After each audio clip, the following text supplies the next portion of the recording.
ఖమ్మం జిల్లాల భూదాన్ భూములు పోయిన గా పేదోళ్ళ గురించి మనం ఇప్పటికే చాలా సార్లు మాట్లాడుకున్నాం కదా.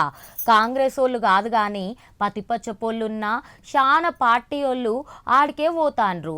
మొన్న కేటీఆర్ సార్ పోతే ఇవాళ ఈటెల రాజేందర్ సారు ఎమ్మెల్సీ మల్లన్న సార్లు పోయిండ్రు. మరి ఆ సార్లతోటి ముచ్చట పెడదాం పాండ్రి. వచ్చిండ్రా సారు? ఏది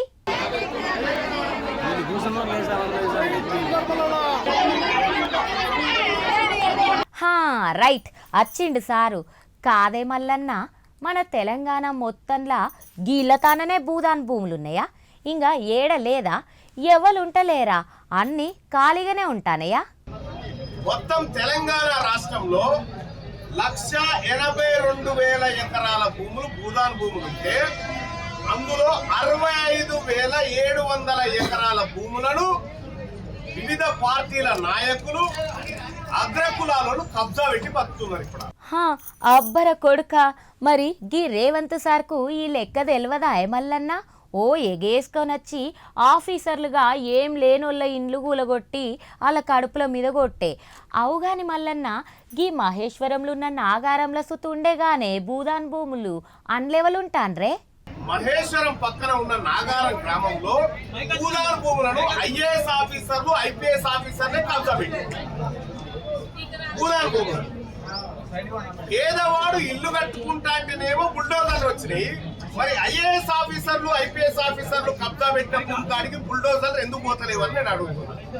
ఏ గట్లంటవే, వాళ్ళకు పర్మిషన్లు ఉన్నాయి కావచ్చు. ఐఏఎస్ ఐపీఎస్లు అంటే ఏమన్నా ఆల్తుపాల్తోల్లా పర్మిషన్లు తెచ్చుకుండ్రు కావచ్చు. అయ్యో కోపంగాకే కాదు. మరి ఇప్పుడు వీళ్ళు ఉండాలంటే ఎల్లగొట్టకుండా వాళ్ళకు భూదాన్ భూములు ఎట్లిచ్చిండ్రు అని సర్కార్ను ఎవ్వరు అడగకుండా ఏమన్నా చెయ్యరాదంటవా అనే సర్కార్కు? రెగ్యులరైజ్ చేసి వాళ్ళు ఈ భూమిని రెగ్యులరైజ్ చేసి వాళ్ళు. కొత్త పదం చెప్పబడితివి. భూములు రెగ్యులరైజేషన్ అంటే ఏందే? రెగ్యులరైజ్ ఎట్లా చేస్తారు అని అంటే, ఎల్బీ నగర్ ఉందమ్మా, హైదరాబాద్ లో ఎల్బీ నగర్. ఎల్బీ నగర్ దగ్గర ఇప్పుడు పోయి చూడండి, కేసీఆర్ నగర్ అని ఒక కాలనీ ఉంది. ఆ కాలనీలో ఇలాగే మీలాగే పేదోళ్ళు పోయి ఇల్లు కట్టుకుంటే అప్పుడున్నటువంటి ప్రభుత్వం జిహెచ్ఎంసీ ఎన్నికల కోసం అక్కడ ఇల్లు కట్టుకున్న వాళ్ళ అందరి భూములను రెగ్యులరైజ్ చేసి వాళ్ళకి పట్టాలు ఇచ్చేసి, ఎన్టీఆర్ నగర్ కూడా అట్లాగే ఇచ్చింది. సో ఈ భూదాన్ నగర్ ఏదైతే ఉందో, వినోబా నగర్ ఏదైతే ఉందో, దీనికి కూడా అదే వర్తిస్తే సరిపోతుంది. ఏ మాటకా మాట. అయితే ఈ ముచ్చటల కేసీఆర్ సార్ను పొగడాల్సిందేనే. లేకపోతే గీళ్ళ లెక్క వాళ్ళందరు సుతం రోడ్డు మీదకి ఎక్కుడవుతుండే కాదే. మరి కలెక్టర్ సుత ఏం పట్టించుకుంటలేరేందే?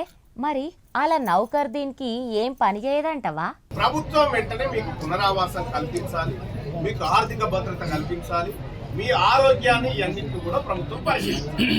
ఇది కలెక్టర్ ఉన్నటువంటి బాధ్యత, కలెక్టర్ చేయాల్సినటువంటి పని. ఇక్కడ మిమ్మల్ని ఇక్కడ వారేసి కలెక్టర్ వేరే క్యాంప్స్కి వెళ్ళిపోయింది. ఇక్కడ మీ భూములు కూలగొట్టి ప్రభుత్వం అటువంటి చూస్తలేదు. అదంతా సరే గాని తెలంగాణ రాజ్యాధికార పార్టీ తరపున మీరీడికి ఏం చేసేటందుకు వచ్చిండ్రే సారు? మరి కలెక్టర్ సార్ తోటి కూర్చొని జర నచ్చ చెప్పకపోయినవా? ఇక్కడ తెలంగాణ రాజ్యాధికార పార్టీ తీన్మార్ మల్లన్నగా మేమందరం కూడా, మా జానయ్య గారు కానీ, మా హరిశంకర్ గౌడ్ గారు కానీ, మా రజనీ గారు కానీ, లేకపోతే మేమందరం కూడా, నరసయ్య గౌడ్ గారు కానీ, అందరం కూడా వచ్చి దీనిపైన ఎంక్వైరీ చేయడం కోసం నేను కలెక్టర్ గారిని టైం అడిగాను. అడుగుతే ఇస్తారా?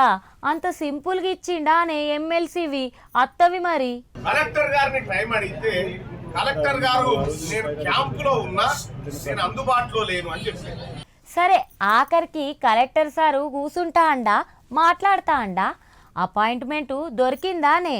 నేను కాసేపట్లో కలెక్టర్తో మీటింగ్ చేయబోతా ఉన్నా, కాసేపట్లో కలెక్టర్తో మీటింగ్ లో కూర్చోబోతా ఉన్నా. నేను పోయి మీరెవరైతే లబ్ధిదారులు ఉన్నారో మీ లబ్ధిదారుల పక్షాన మేము మా నాయకత్వం అంతా కూర్చొని మాట్లాడడానికి సిద్ధమవుతాం. ఇంకా కొన్ని డౌట్లున్నాయి. సరే, కొన్ని ఈటెల సార్ తోటి మాట్లాడదాం. రాజేందర్ సారు నిజంగానే కోర్టు ఖాళీ చేయమన్నదా, లేకపోతే ఇది కాంగ్రెస్ వాళ్ళు చేస్తారా ఏమన్నా? కోర్టు ఎక్కడ ఆర్డర్ ఇవ్వలే.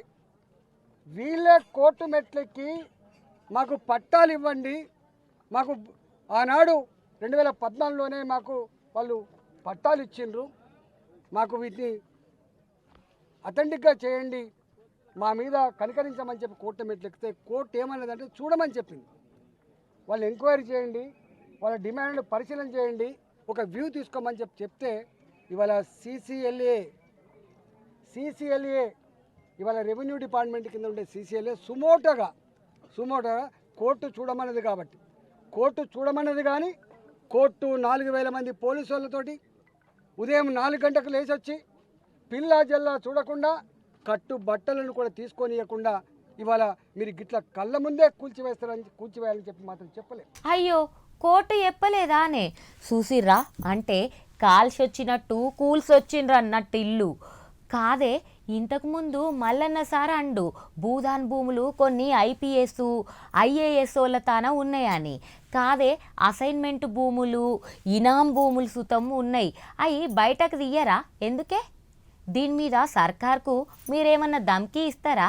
ఈ దుర్మార్గ ప్రభుత్వం మీకు దమ్ముంటే నేను సవాల్ చేస్తా ఉన్నా, ఎన్ని భూములు అయితే ఇవాళ అసైన్మెంట్ భూములు ఉన్నాయో, ఎన్ని లక్షల ఎకరాలు అయితే ఇవాళ ఇనాం భూములు ఉన్నాయో, ఎన్ని లక్షల ఎకరాలు అయితే భూదాన్ భూములు ఉన్నాయో, ఇలా ఎవరి చేతిలో ఉన్నాయి లెక్క తీయగలిగే దమ్ము ధైర్యం నీకుందా అని చెప్పి అడుగుతా ఉన్నా. మీరు పెద్దవాళ్ళు కట్టుకున్న విల్లాల జోలికి పోరు, పెద్దవాళ్ళు కట్టుకున్న ఫామ్ హౌస్ జోలికి పోరు, పెద్దవాళ్ళు కట్టుకున్న ఫంక్షన్ జోలికి పోరు. మీకు కనపడేదల్లా పేదవాళ్ళు కట్టుకునేటువంటి 60 గజాల 100 గజాల ఇళ్ళ జోలికి మాత్రమే పోయే దమ్ముని తప్పుకోవట్లేదు. నేను అడుగుతా ఉన్నా ముఖ్యమంత్రి గారిని, ఇక్కడ వెలుగు మట్టలో ఉండేటువంటి ఆటో నడుపుకునే వాళ్ళు, ఇళ్లలో పనిచేసుకునే వాళ్ళ మీద 4000 మంది పోలీసులతో ఇలా ఇంత దౌర్జన్యం చేయాల్సిన అక్కర ఉన్నదా? ఇదని శత్రుదేశమా? ఇదేమన్నా వీళ్ళైనా శత్రువులా వీళ్ళు? అంటే పేదల పట్ల మీకుండే వైఖరి ఏందో, పేదల పట్ల మీరు అవలంబించే తీరేందో దీన్ని బట్టి అర్థమవుతా ఉంది కదా. నువ్వు మాట్లాడితే నిజమే అనిపిస్తుందే ఈటల సారు.